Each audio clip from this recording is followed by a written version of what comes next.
Hey guys, it's Brady at East Rosebud. Today we are going to tie a little stonefly pattern I've come up with and played with throughout the last couple seasons. I've fished it both as a golden stone and a yellow Sally nymph. You can tie it, in a variety of different colors to match whatever stoneflies you got going on in your area, as well as change the hook size. We're going to tie it in a 16 today, which is, kind of a standard yellow Sally size, but it's pretty cool. You can mix up, colors and size to match whatever you're fishing. So let's tie it. So to start this fly, we're just using a natural bend size 16 hook. Like I said in the intro, you can tie it in, a variety of different colors and sizes, but this is the one I fish the most. It's in a 16. We're going to start our thread kind of middle of the hook, work back a ways towards that bend. And the tail on this fly is yellow Biots. Now there's a whole bunch of different ways to tie in Biots. You can tie them in both at once. I prefer to tie them in one at a time. It's just personal preference for me. It's easier for me to make them look a little more uniform.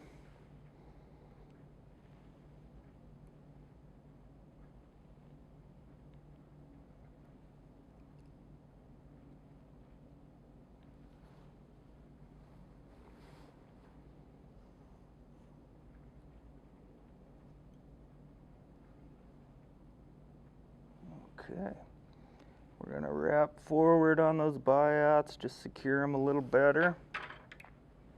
Trim out those butt ends.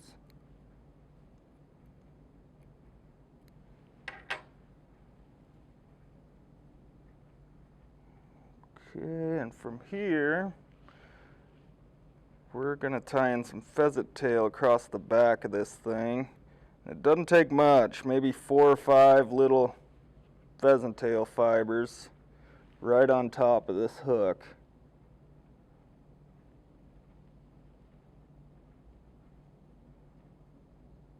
Just like so.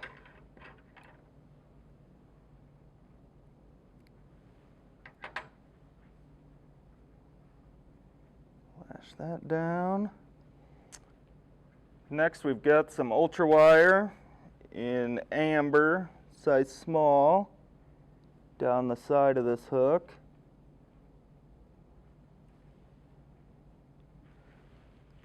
And from here we're just going to tightly dub a body. This is Hareline Dubbin in bright yellow. And I like to make this part really, really tight, and I'll explain why once we get to the thorax.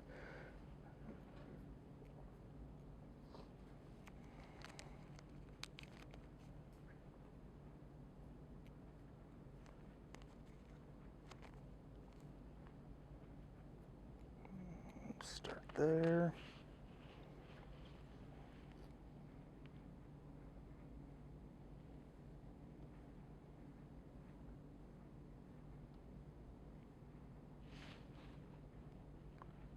And kind of pull off some of that excess that I overdid it with. Okay,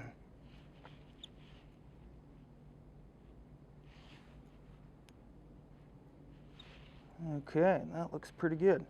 So from here, we're going to take our pheasant tail fibers and pull them over the back and just lash those down right where our yellow dubbed body ended.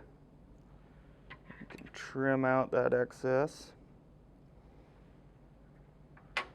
And now we're going to wrap this wire forward and kind of segment this body.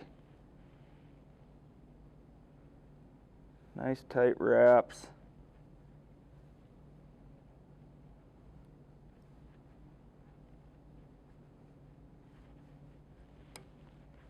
Just like so. Go ahead and helicopter that wire out of there.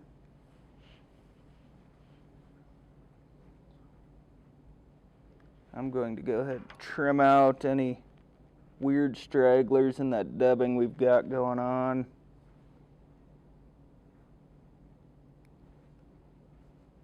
That looks good. Okay. Now we're going back to more pheasant tail for kind of a wing case. You can do a little bit more here. You know, 7/8 strands. And actually first we're going to tie in a little piece of tinsel as kind of a flashback.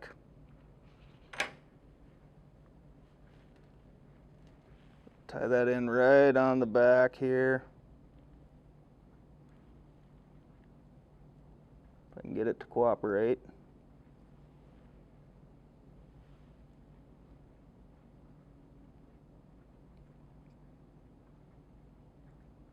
There we go.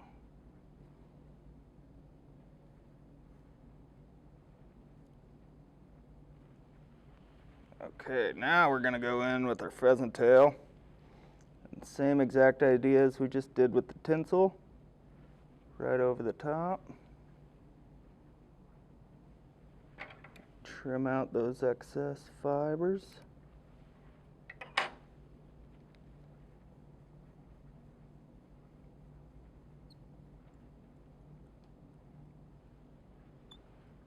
From here, we're going to make a dubbing loop.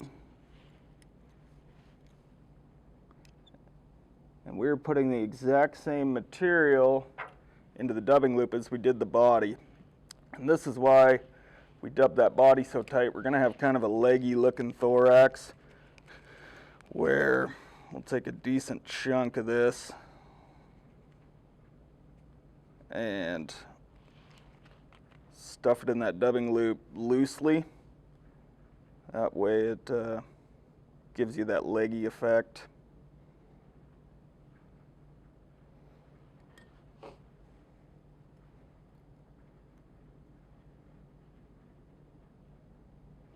Kind of see there how loose that is, and if you're worried about the toughness of the fly, the spinning of the dubbing tool will toughen that up. You know, you won't lose a thorax or lose a lot of material while fishing it because it's loosely dubbed. We're gonna wrap this just right up behind our body here. And kind of preen out some of those dubbing fibers as we go.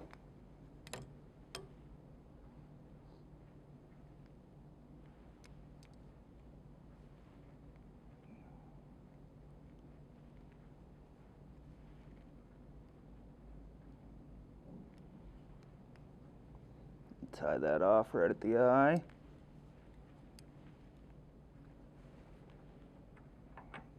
Go ahead and trim out that loop.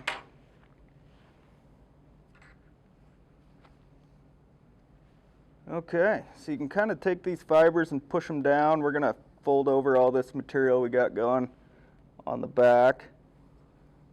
Wrap this thread back just a little bit so we got some room to work with.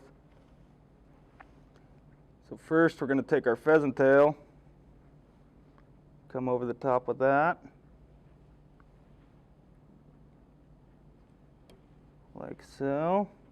Couple wraps, then I like to pull it back towards the back of the fly and lash down on it again. Just make it a little tougher. Let's cut out that pheasant tail. Really our last step here is our flashback right over the top of that pheasant tail wing case. We're going to do the exact same thing with this material. Couple wraps, pull it back, couple more tight wraps, and I'm going to whip finish it with that on there. It's squirrely material. It's easy to really, you know, bump your vise lightly and it'll kick that material out of whack.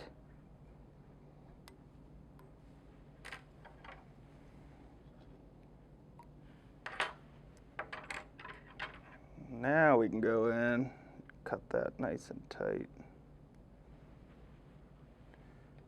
Really last thing to do is kind of go through this thorax, and I like to kind of preen them out a little bit and trim anything that's really long at kind of an angle going out.